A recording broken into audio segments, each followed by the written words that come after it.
Feeling na may sariling sasakyan. Mayaman. Feeling free. Feeling free.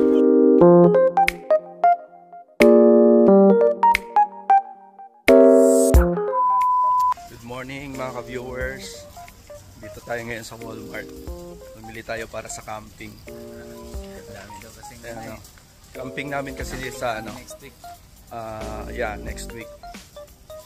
Kaya mamili muna. Ito, namili kami ng upuan. Yan. Tapos maghahanap. $16 na lang. Tapos maghahanap kami ng heater. Baka sakali lang. Pang ano lang ba? Pang preparation lang para sa lamig. Kung sakali, may lamigin. Saan tayo? Doon tayo.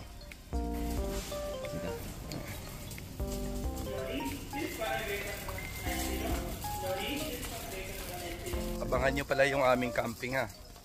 Masayang ano to, masayang Camping. oh, masayang camping to. Marami kami kasi. Tayo dito. Fun ata yan.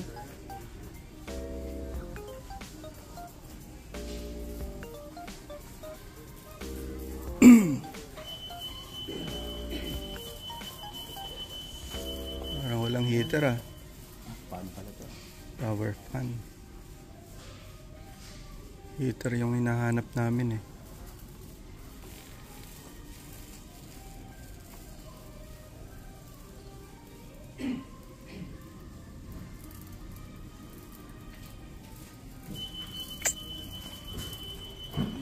Pala na ano. Ha? Stand pan. 20.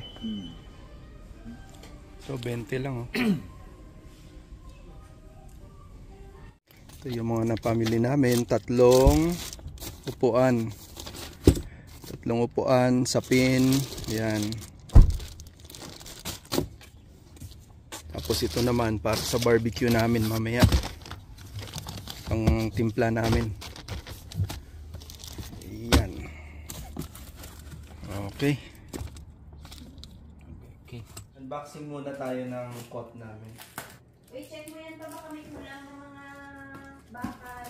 Diba? Hindi ko lang makatayo. Brand new yan. Ito yung binili namin sa Pateras.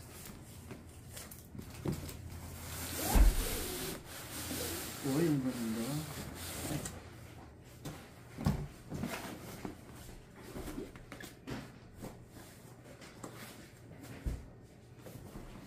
Bago natin dalhin ito, sigurado na ayos siya.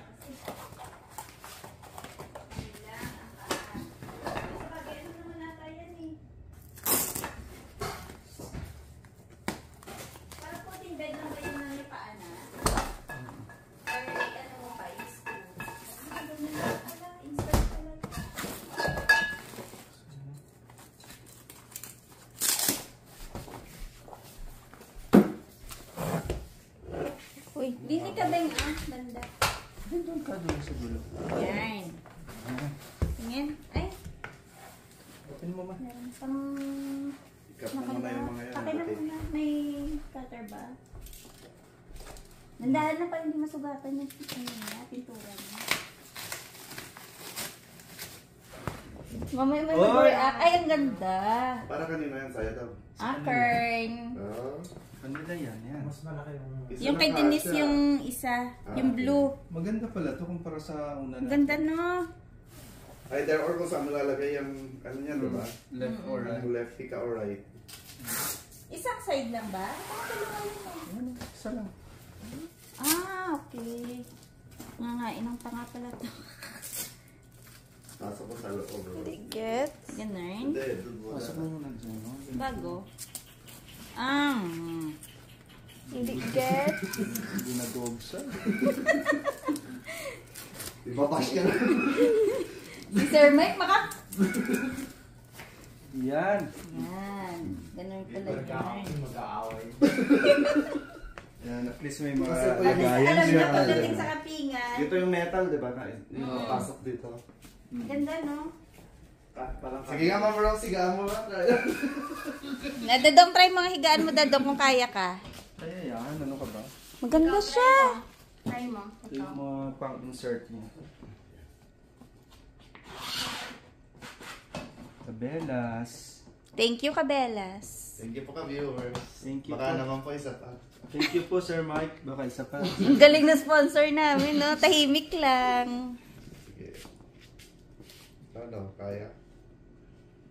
Kailangan pabigatan? Ano, bigatan ko doon? Kailangan plus pain to eh. Buha kasi raw. Yan. Ang ganda ng nahigaan. Oh, maganda, oh. Princess. Oh, Kay Bajing ba yan? Higaan mo nga pa. ay, sakit ng bayo ko. Ayaw lang pumasok. Oh, sakto. Oh, maliit lang. Doon daw ang ka naman ng... Hindi, tama lang ang haba niya. Tama lang pero kasi yun. Pag kay Mike yan, lagpas yung paa niya. Pag kay Mike to, mga una nandito na sa Oo, lagpas lahat. Mga kumot niya doon. Ay, yan lang nga. Isang side lang. Bango na ng ating pang barbecue. Ayan. So, hati-hatiin ko lang to. Ilagay natin sa ziplock. Tsaka, i-freezer yung iba. Ayan. Bango. Bale, binalot ko po siya ng 4 na balot. Tapos, doon na lang namin yan tutusukin ng barbecue stick. Si Dadong nagliligpit ng mga gamit namin pang camping. So, ito po yung tent namin. 3 taon na natin ito gamit, ano? Pero matibay pa yan. Tapos yun yung mga sapin namin. Ayan. Yung tarp, banig, tsaka yung aming yoga mat.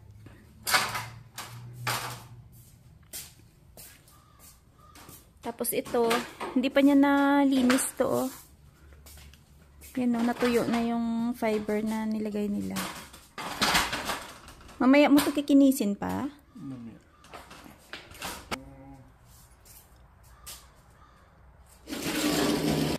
Papa, yung mga tali mo, andito sa bag?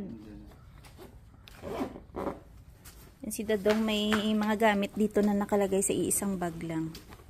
Andito yung, open natin kung anong mga laman nito. Ayan, yung mga tali niya, dyan nakalagay. Mga bumbilya. Yan, ito yung mga lock sa dulo ng tali. Yung mga kailangan talaga to pagka nagka-camping. Spare na mga puro tali pala. Yan. Meron first aid kit. Puro tali naman yun nandito. Mga extension. Ayan, o. Ito, pang badminton, tsaka pang volleyball na net. Tapos ito, higaan to. Higaan ni Denise. Tapos, ayan, magdadala din tayo nito. Itong extra na table. Ayan, magdadala tayo ng kumot. Pangsapin to sa upuan. Para pag nasa harap tayo ng campfire, warm yung upuan natin. Yan, kunin mo yung mga sleeping bag. So, ayan na yung 2 sleeping bag namin. Tapos, yung isa, nandun, yung bagong bili na malaki. Dadali mo pa to? Yung isa? Oo naman, sa paint yan at saka Ah, sapin tsaka kumot. So, yan na yung mga gamit namin. Tapos, yung mga upuan, nandun na sa labas. Ano pa? Ito pala yung mga pang-camping lights namin. Ayan, oh. Ayan. Lahat to di battery lang.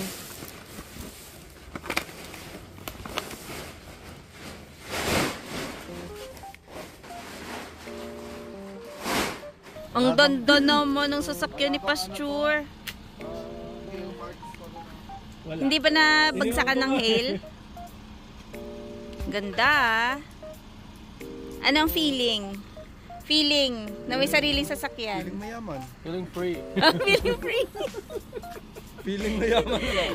Hindi tuloy tayo nakatry din sumakay. Sa sunod na lang. Alin?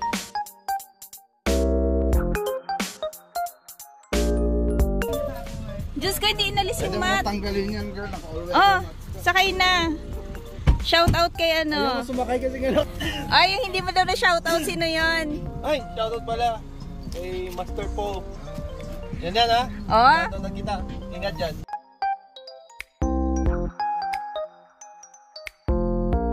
Tingnan ko yung radish kung pwede na siyang i-harvest. Kasi yung iba, lumalabas na yung laman. Ayan oh. Pwede na kaya to, Papa? Ayan oh. Lumalabas na oh. Ay, ang liit pa pa eh. Maliitan lang naman talaga yan. Ganyan siya. Pero yung iba, medyo maliit pa yung laman eh. Yung isang araw, meron si Dadong mga hinarvest na. Baka hindi pa talaga siya pa, ano. Next month ito na. Ayan, maliliit pa. Umiyan o marami. Oo nga. Lalaki pa yung laman yan. Kuha ka lang ng gusto mo yung gamitin. Gagamitin mo lang. Hindi pa naman. Nakala ko kasi nung isang araw may mga binunot ka na okay na eh. Siguro yung iba, ganito lang talaga kalalaki, no? Ayun, lumalabas na kasi yung ibang laman. Tinry lang namin kasi nung isang araw may mga kinuha nga si Dadong. Siguro mga 6 na piraso.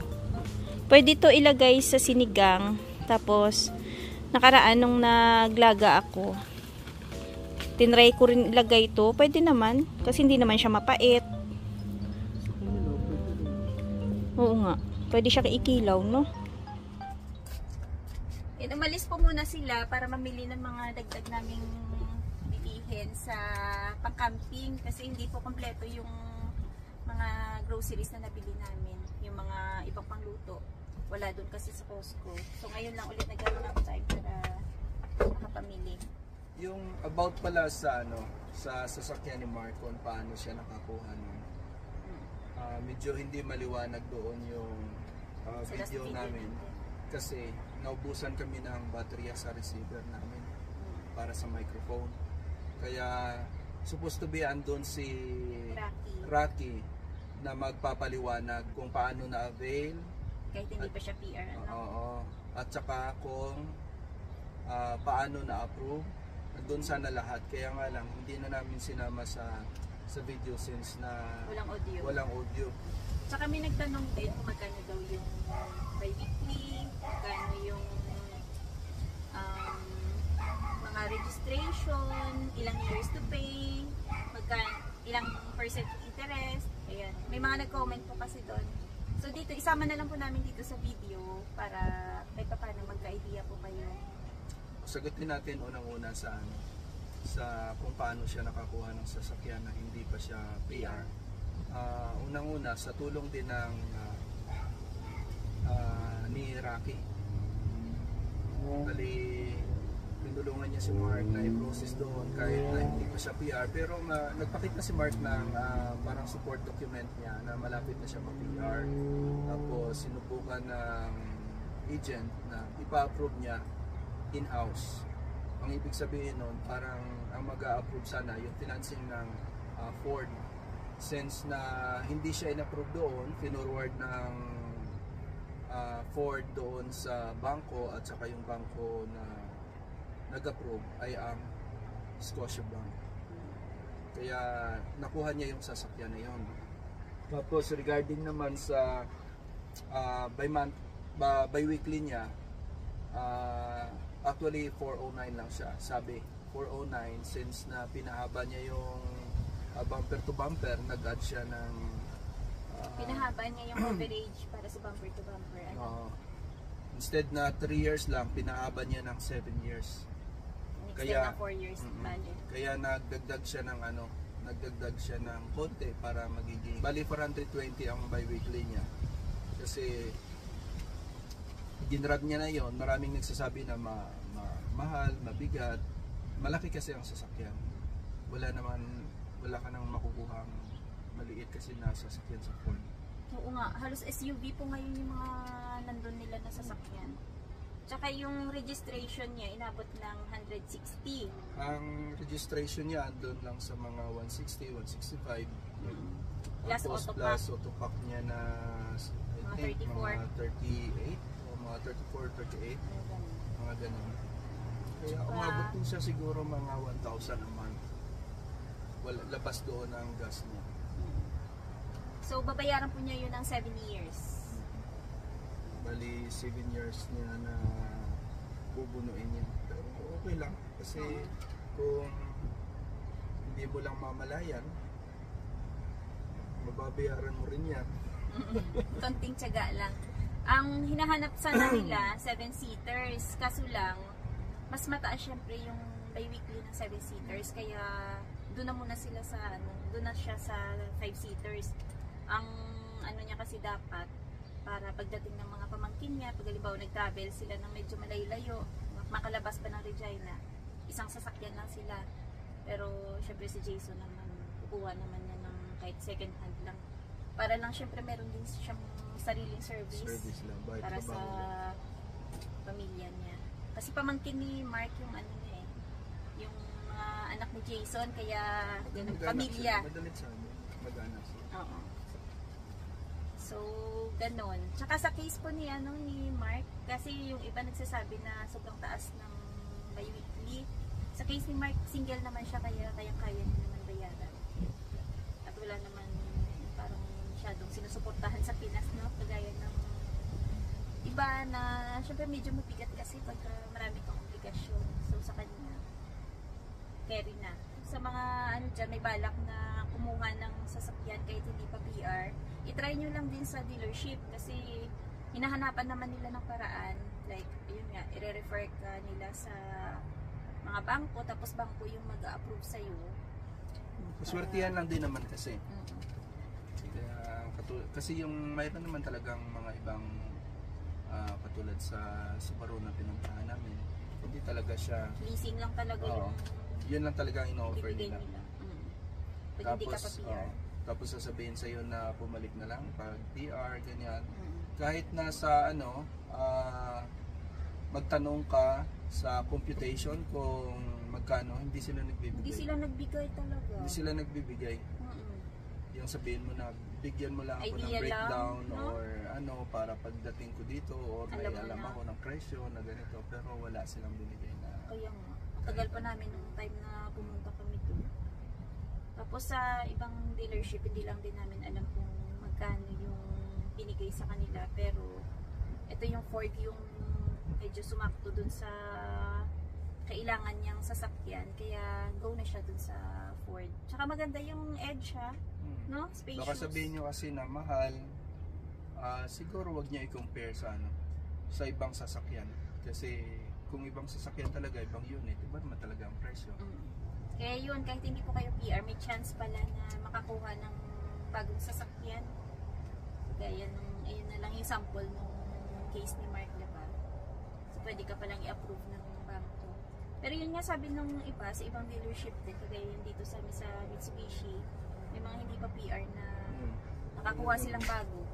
Pero hindi lang din namin alam kung in-house financing yun or bangko din yung nag-upgrade. Tsaka pero Kasi- karamihan din yung iba, pag hindi pa PR,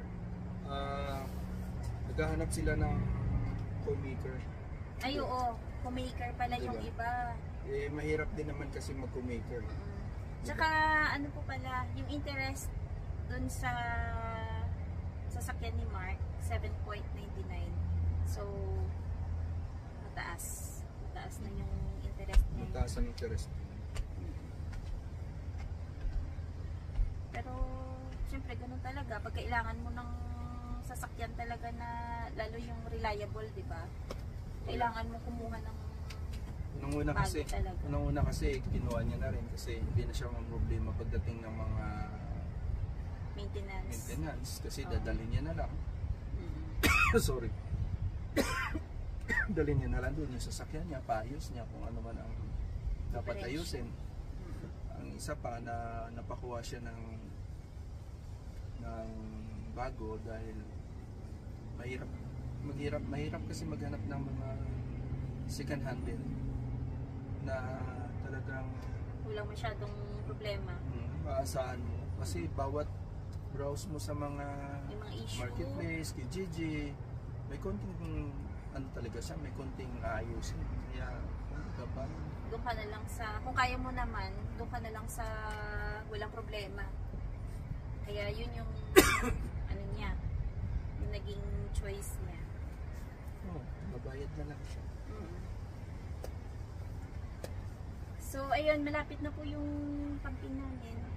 Sunod na araw na.